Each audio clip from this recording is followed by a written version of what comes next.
सादर नमस्कार, सादर जय जिनेंद्र। क्षमा ब्रेकिंग जैन न्यूज प्रतिदिन प्रातः, दोपहर एवं रात्रि में देश भर से संपूर्ण जैन समाज से संबंधित सही और सकारात्मक समाचारों के लिए देखना और सुनना न भूलें। साथ में आपसे विनम्र निवेदन है कि यदि आपने इस चैनल को सब्सक्राइब नहीं किया है तो कृपया अवश्य कीजिए और शेयर और लाइक करके धर्म प्रभावना में सहयोगी एवं सहभागी बनिए। देवशास्त्र गुरु भी माध्यम हैं, अपनी तरफ आने के निमित्त हैं, सहयोगी हैं। उन्हें ही पकड़ के मत बैठ जाओ। ऐसे भोंदू लोगों की कमी नहीं है कि अमुक नामधारी महाराज को पकड़ के बैठ गए, अमुक छवि को पकड़ के बैठ गए। अब उनसे भी अच्छे साधक हों तो भी हाथ जोड़ने को तैयार नहीं। अमुक पंथ को पकड़ के बैठ गए, अमुक ग्रंथ को पकड़ के बैठ गए, अमुक आग्रह पकड़ के बैठ गए। अब दिगंबर मुन्नी भी सामने से निकले जा रहे हैं तो भी दिल में हाथ जोड़ने के भाव नहीं आ रहे। भैया कौन सा ज्ञान प्राप्त कर लिया है तुमने? विचार करो। कट्टरता का नाम मोक्ष मार्ग तो नहीं है। आग्रह दृष्टिकोण का नाम मोक्ष मार्ग तो नहीं है। ये तो तेरे भावों की इतनी कठोरता हो गई। इन भावों का फल क्या होगा? ज्ञानी के तो मृदु परिणाम होते हैं। जिन मुद्रा दिखी, वीतराग मुद्रा दिखी, हृदय प्रफुल्लित हो जाता है। खुद ही कल्पना कर लो, कहाँ होते हैं महाराज जी, कहाँ होते हैं साधु, ये तो वैसा, तो ये तो ऐसा। ये तुम्हारी कल्पना से क्या? तुम अपने आप को अरहंत सिद्ध मान लो और मुनि राजों को मिथ्या दृष्टि मान लो, तो तुम्हारी अपनी कल्पनाओं से क्या होने वाला है? होगा तो वो जो जिन वाणी में कहा है। बात तो सच्ची वो जो अरहंतों के ज्ञान में झलके।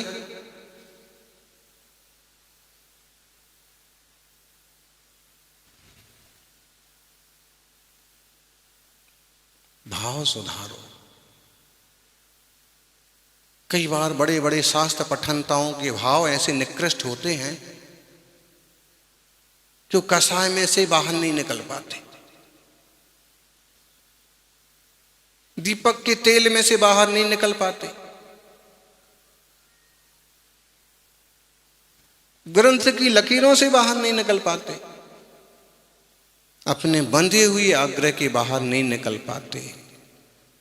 जिन वाणी ये सिखाती है, कहते हैं परमागमस्य बीजम निषिद्ध जात्यंत सिंधुर विधानम सकल नय विलसतानाम विरोध मथनम नमाम में नेकांतम।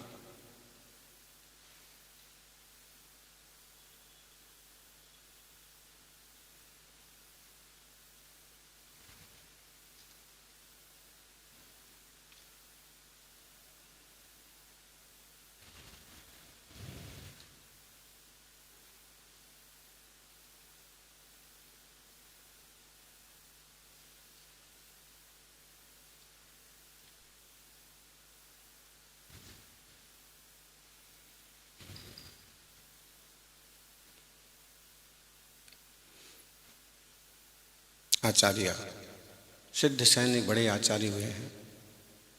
वो कहते हैं जैन बिना लोग सभी बवहारो सब बहार न निबहदे तस्य भुवन गुरुणो नमो अनेकंत वायस्य। वो कहते हैं कि जिसके बिना लोक व्यवहार भी साधा नहीं जा सकता, ऐसे लोक के एक गुरु अनेकांतवाद के लिए नमस्कार। ज्ञानी की दृष्टि अनाग्रही होती है, समझदार विवेकपूर्ण होती है।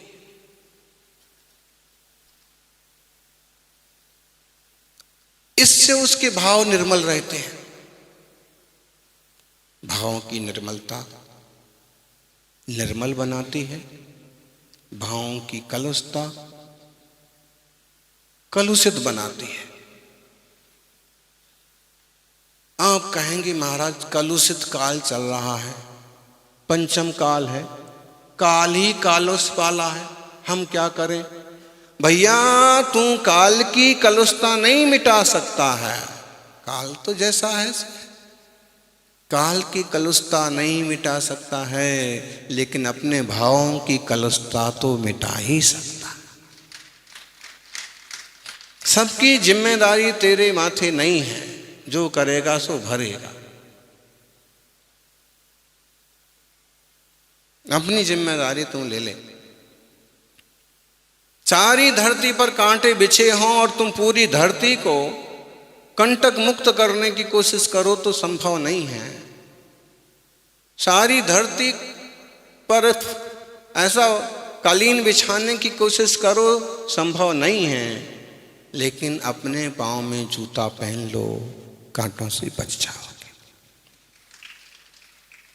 दुनिया में खूब कलुषता का परिणाम छाया हुआ है। अपने पांव में, अपने हृदय में जिनवाणी का आवरण धारण कर लो, दुनिया की कलुषता से बच जाओगे।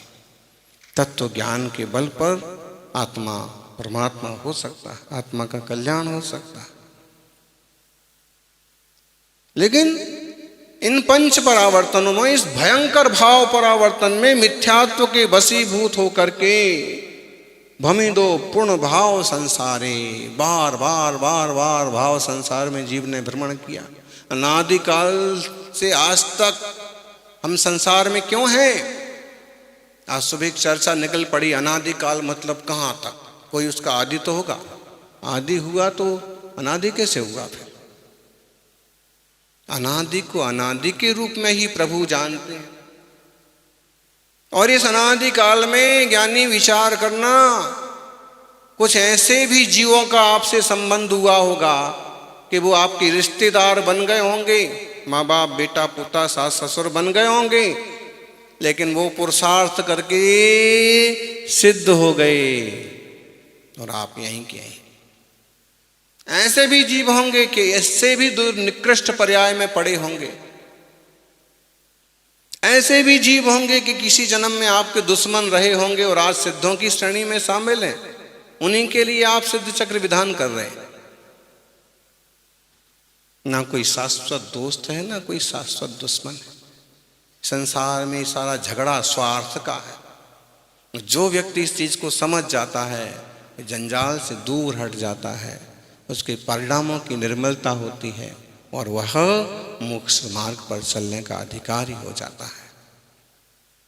आप सभी इस मंगलमय वीतराग जिनधासन को, जिन धर्म को समझें, अपनी भक्ति, अपनी शक्ति को बढ़ाएं और अंतर्मुख होकर के भाव की विशुद्धि पर ध्यान दें, ताकि भाव सुधरें तो सारे भाव सुधर जाएं, पंच परावर्तन खत्म हो जाएं।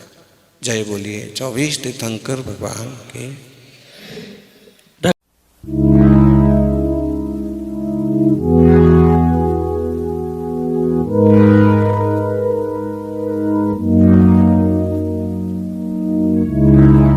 यहाँ इतने सारे जो मुनि आरिका बैठे हैं, कितने सारे युवा आरिका और मुनि ऐसे हैं जो मंदिर भी नहीं जाते थे। माता पिता ने कहा एक बार तू आरती में आके तो देख, और वो आरती में क्या आना शुरू हुए, गुरु महाराज से क्या जुड़े कि आज इतनी ऊंचाई तक विकास कर लिया।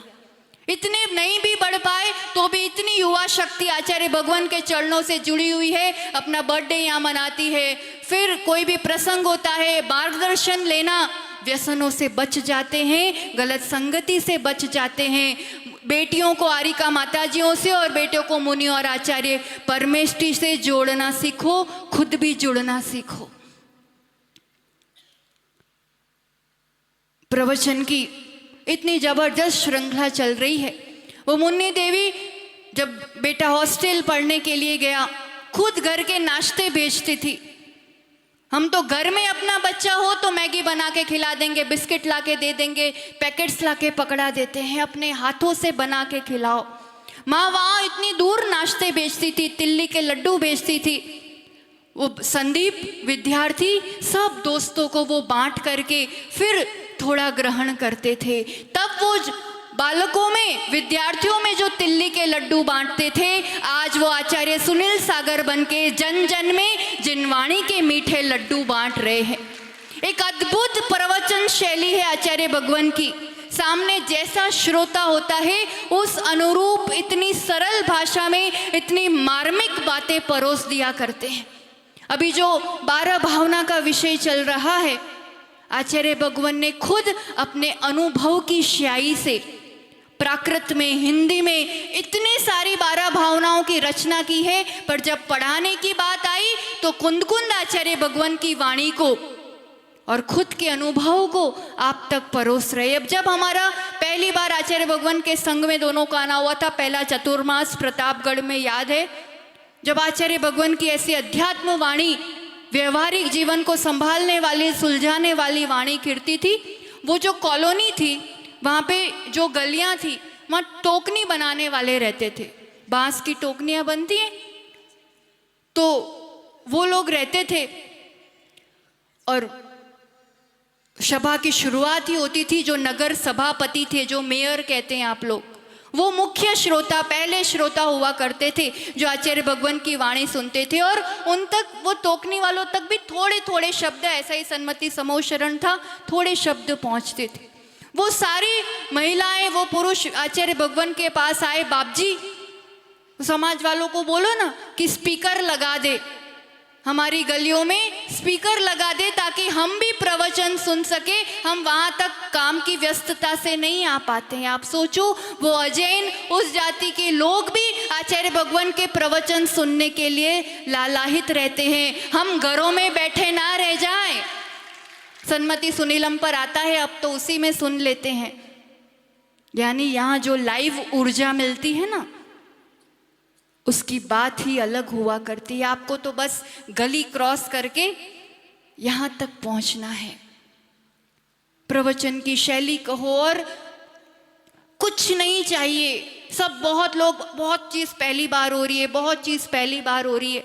इतने व्यस्ततम भी शेड्यूल किसी संघ का नहीं देखा। ये क्लास, फिर वो क्लास, फिर वो क्लास, फ्री बैठती ही नहीं है। हमारे लिए बात करने का टाइम ही नहीं है, तो हम क्यों आए? रोज रोज सेवा में आया करो, चेहरा दिखता रहेगा तो अपने आप वो आशीर्वाद बनता है, हृदय में स्थान मिलता है। पहली बार बहुत कुछ हो रहा है और बहुत कुछ होना है, बस स्वयं को जुड़ने की जरूरत है। एक बात विशेष रूप से कहना चाहेंगे, आप जितने बैठे सभी, विशेष रूप से युवा साथी, बहुएं, आपके स्टेटस पर कोई ना कोई जो प्रोग्राम की झलकियां हैं, आचार्य भगवान की वाणी का क्लिपिंग है, रील है, वही होना चाहिए। दुनिया को भी पता चलना चाहिए कि आपका मन भी अभी यहीं लगा हुआ है और उसको देख करके और लोग भी यहाँ आने के लिए प्रेरित हो। जितने बैठे हैं, प्रॉमिस करो कि 4 महीने आपके स्टेटस में आचार्य भगवान सुनील सागर जी के अलावा और कुछ भी रहेगा भी नहीं और कहीं जाना भी नहीं है। कुछ नहीं चाहिए उनको, कुछ नहीं मांगते हैं। एक प्रसंग के साथ बात को विराम देंगे। उदयपुर की घटना है, पंच कल्याणक महामहोत्सव। एक के बाद एक, एक के बाद एक, ये तो चातुर्मास में होते नहीं है, बाकी वर्ष भर पंच कल्याणक। एक एक समाज तरसती है कि आचार्य भगवान के शातिशय कर कमलों से और सूर्य मंत्र से जिन प्रतिमा अतिशयकारी हो। कोई नए नए प्रोजेक्ट नहीं लाते हैं। जिन मंदिरों में ज़रूरत होती है उनके जीर्णोद्धार होते हैं। जहाँ नई समाज आती है वहाँ, या फिर तपस्वी सम्राट के अधूरे सपने होते हैं, उनको पूरा किया करते हैं। सुना है यहाँ भी पंच कल्याणक होने वाला है। कैलाश जी, गिरीश जी की भावना बनेगी, नेमिनाथ का कृपा बरसेगी, अतिशय होगा। तो जो जो कमियाँ अभी इस जिनालय में है, हम गारंटी के साथ कह सकते हैं, एक बार पंच कल्याणक आचार्य भगवान के हाथों से करा के देखो, सदियों तक, युगों तक याद रखोगे। जो जो अड़चने हैं, जो परेशानियां हैं, और समाज जो फलेगा फूलेगा, एकता आएगी समाज में, समृद्धि आएगी, धर्म वृद्धि होगी। तो तब का प्रसंग है, आचार्य भगवान भीषण गर्मी के दिन उपवास किया था पंच कल्याणक में। और पंच कल्याण मतलब आहार, हम सब ने तो आहार किया ही था, इतनी गर्मी में कौन उपवास करेगा। तो आहार के बाद प्रत्याख्यान के लिए कक्ष में सभी शिष्य पहुंचे कि 24 घंटे के त्याग के लिए, और फिर कुछ चर्चा करके हम लोग कक्ष से निकल रहे थे। आचार्य भगवान पाटे पे, उनके रूम में और कुछ नहीं मिलेगा आपको, सिंपल सा एक पाटा कोई देख के पहचान भी नहीं पाए कि इतने बड़े आचार्य का कमरा होगा, कि अलग साज सज्जा हो और कुछ अलग हो, कुछ नहीं, सिंपल लिविंग, हाई थिंकिंग। तो पाटे पे बैठे थे, वहाँ जो आ रहा था चावल चढ़ा के जा रहा था, जो आ रहा था चावल चढ़ा के जा रहा था। नवराज भैया वहाँ थे, तो उनसे हम लोग ने कहा चावल हटा दो, आचार्य भगवान अब सामायिक में बैठेंगे, चींटियाँ आ जाएगी तो उनको दिक्कत हो सकती है। और नवराज भैया हाथ से वो चावल समेटने लगे, तो आचार्य भगवान ने तुरंत उनका हाथ ऐसे पकड़ लिया, मौन रहता है, उनका इशारा किया कि हाथ से मत लो, दुपट्टा पकड़ा है कि दुपट्टे से सरकाओ। समझ नहीं पाया क्या कहना चाह रहे हैं, फिर से उन्होंने सिंपल ऐसे लेना चाहा तो उन्होंने एक ऐसे बताया, उस पाटे पर इतनी सारी फांस लगी हुई थी, पिछले 5-7 दिनों से वो उसी पाटे पर दिगंबर अवस्था में बैठ रहे हैं, विश्राम कर रहे हैं। अयाचक वृत्ति का इससे बड़ा उदाहरण और कोई दुनिया में हो सकता है? इतने नगर शेठ आगे पीछे घूमते हैं, इतने नौकर आगे पीछे घूमते हैं, पर इतनी भी याचना नहीं कि इतनी दिक्कत हो रही है तो तुम एक पाटा बदल दो। पर उस श्रावक के लिए जो सेवा में लगा हुआ है, उसके लिए कैसा वात्सल्य कि कहीं उसके हाथ में फांस नहीं चुभ जाए। ऐसे चर्या में, साधना में वज्र से भी कठोर, पर दूसरों के दुख दूर करने में ऐसे फूल से भी ज्यादा मुलायम, ऐसे आचार्य भगवान का आप सबको सानिध्य मिला है। इसका पूरा विशेष रूप से लाभ लीजिएगा। और आज जो भी बहुएं सौभाग्यवती श्राविकाएं यहाँ बैठी हैं, उन सब के लिए कहना चाहेंगे आचार्य भगवान का सानिध्य मिला है और आप सब अपनी गृहस्थी में संतुष्ट है, आनंदित है और भी पुण्यवदे, मोक्ष मार्ग प्रशस्त हो। इसलिए आज सभी यहाँ पर स्वदार संतोष व्रत, यानी आप अपने पति देव में ही संतुष्ट है, अन्य पुरुष के साथ कोई भी अनैतिक संबंधों का त्याग, भाई की दृष्टि रहेगी। बहुत बड़ा व्रत कहलाता है। इसके एक व्रत के माध्यम से आपको देवगति और मोक्ष मार्ग प्रशस्त हो सकता है और महिमा अपन आचार्य भगवान से सुनेंगे। पर इस व्रत को प्रत्येक नारी को, प्रत्येक बहुओं को लेना चाहिए और जिनके ऐसे कुछ संबंध है वो आज ही यहाँ खत्म करो। उससे बड़ा पाप दुनिया में और कोई नहीं होता है। और नहीं है व्रत तो आज आजीवन स्वदार संतोष व्रत के साथ, इस संकल्प के साथ, इस अक्षय फल दशमी को, सुहाग दशमी को अपन सभी सार्थक करें। और आप सबके घरों में आप भी मुनिराजों का, आचार्य भगवंतों का चतुर्विध संघ का पड़गाहन करेंगे और दिल खोल के दान करेंगे। जैन कॉलोनी का एक भी घर मुनिराज के चरण पड़े बिना बाकी नहीं रहना चाहिए।